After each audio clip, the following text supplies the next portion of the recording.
নমস্কার বন্ধুরা, মুনমুনের পাঁচফোড়নে সকলকেই স্বাগত। আজ আমরা শিখব গরমকালের একটা দুর্দান্ত স্বাদের ব্রেকফাস্টের রেসিপি, শসা চিড়ে রেসিপি। আপনারা হয়তো মুড়ি শসা তো খেয়েই থাকেন সন্ধেবেলায়, কিন্তু কখনো কি চিড়ে দিয়ে শসা খেয়েছেন?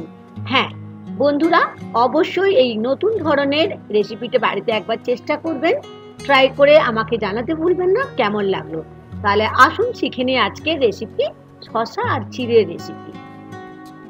এর জন্য আমার যেটা প্রথম লাগবে একটা শসা। আমি এটা মাঝারি সাইজের শসা নিয়েছি, আর তার সাথে নিয়েছি চিড়ে, মাঝারি একটা বোল, মানে বড় কাপের যেটা 1 কাপ হবে।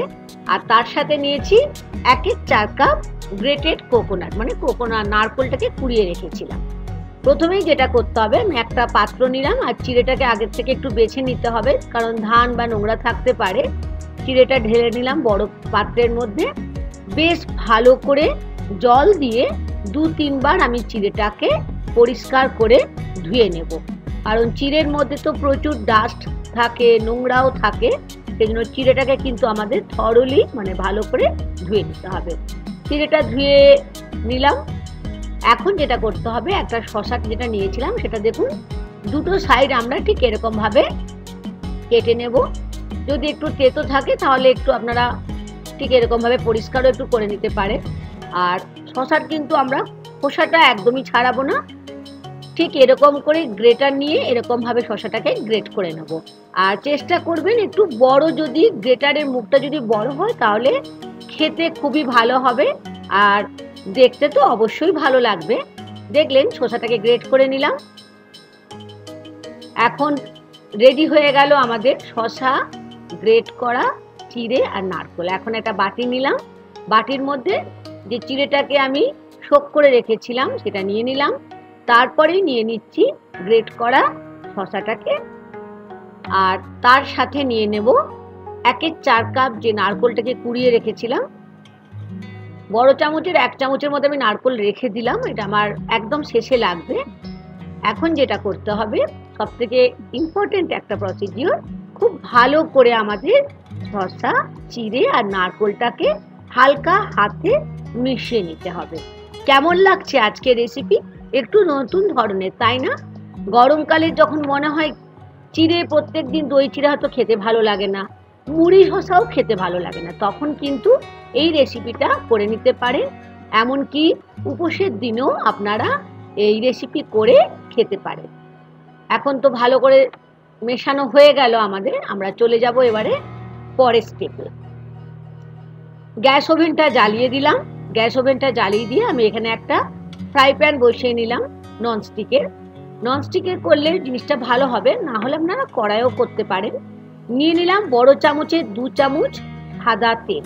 ইচ্ছে হলে আপনারা যদি উপোসের দিন বানান ঘিও দিতে পারেন 2 চামচ।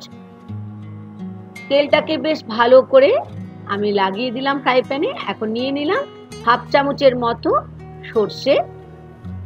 ফ্লেমটা কিন্তু লো ফ্লেমে রাখতে হবে। নিয়ে নিলাম বিউলির ডাল আর ছোলার ডাল 1 চামচ করে, ছোট চামচের অবশ্যই। আর নিয়ে নিচ্ছি এখন বড় চামচের 2 চামচ বাদাম। বাদামটা আপনারা আপনাদের খুশি মতো একটু বেশিও নিতে পারেন। এই বাদাম, ছোলার ডাল, বিউলির ডাল আর সর্ষে লো টু মিডিয়াম ফ্লেমে প্রায় 30 থেকে 40 সেকেন্ডের মতো আমি ভেজে নিলাম। এখন নিয়ে নিলাম স্বাদ অনুযায়ী লবণ। লবণটা অবশ্যই নিজেদের স্বাদ অনুযায়ী নিতে হবে। লবণ দিয়ে আমি আবারও বাদামটাকে বেশ ভালো করে ব্রাউন কালার আসা না পর্যন্ত আমি ভেজে নিচ্ছি। এখন দেখবেন এটা খুব সুন্দর একটা গন্ধ আসবে, তখন আমি নিয়ে নিচ্ছি 1/4 চামচ হিং। হিংটা যদি বাড়িতে না থাকে কোনো অসুবিধা নেই, তবে হিংটা আমাদের শরীরের, মানে পেটের পক্ষে খুবই ভালো। হিং দিয়ে আবার 30 থেকে 40 সেকেন্ডের মতো আমি এটাকে ভেজে নিলাম, তবে ফ্লেম অবশ্যই লো ফ্লেমে রাখতে হবে। এখন নিয়ে নিচ্ছি 2 কাঁচা লঙ্কা কুচো আর বড় চামচের 1 চামচ আদা কুচো। আদা আর কাঁচা লঙ্কা দেওয়ার পর আবার 30 থেকে 40 সেকেন্ডের মতো লো ফ্লেমে আমি সব মশলাগুলো একসাথে ভেজে নিচ্ছি। এই সব কিছুই গরমকালে শরীরের জন্য খুবই ভালো, হজম করতে আমাদের সাহায্য করবে। এখন যে চিড়েটাকে আমি নারকোল আর শসা দিয়ে মিশিয়ে রেখেছিলাম, সেটা নিয়ে নিচ্ছি। দেখলেন কত ইজি রেসিপিটা। আর অবশ্যই কিছু কারি পাতাও আমি নিয়েছি, হয়তো দেখেছেন, আমি বলতে ভুলে গেছিলাম। একটু কারি পাতাও যখন বাদামটা ভেজেছি তখন নিয়ে নিয়েছিলাম। কারি পাতা দিলে বেশ গন্ধটাও ভালো লাগবে আর একটা সাউথ ইন্ডিয়ান ফ্লেভার আসবে। এখন বেশ ভালো করে 1 থেকে 2 মিনিটের মতো মিডিয়াম ফ্লেমে আমি এটাকে মিশিয়ে নিলাম। এখন স্বাদ অনুযায়ী নিয়ে নিলাম 1/2 চামচের মতো চিনি। চিনিটা সম্পূর্ণ অপশনাল, আমার চিনিটা অ্যাকচুয়াল ভালো লাগে। চিড়ের সঙ্গে অল্প চিনিটা দিলে টেস্টটা ব্যালেন্স হয়, সেই জন্য আমি চিনি দিয়েছি। আপনারা ইচ্ছে হলে নাও নিতে পারেন।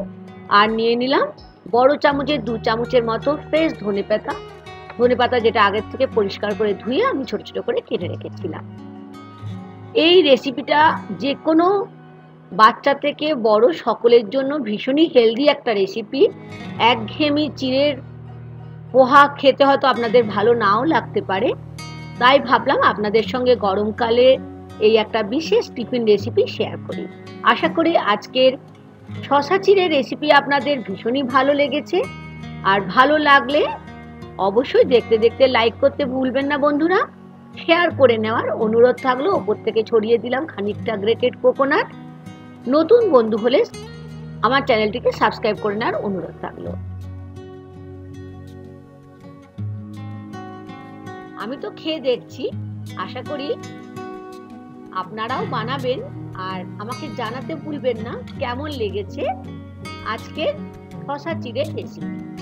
ধন্যবাদ বন্ধুরা।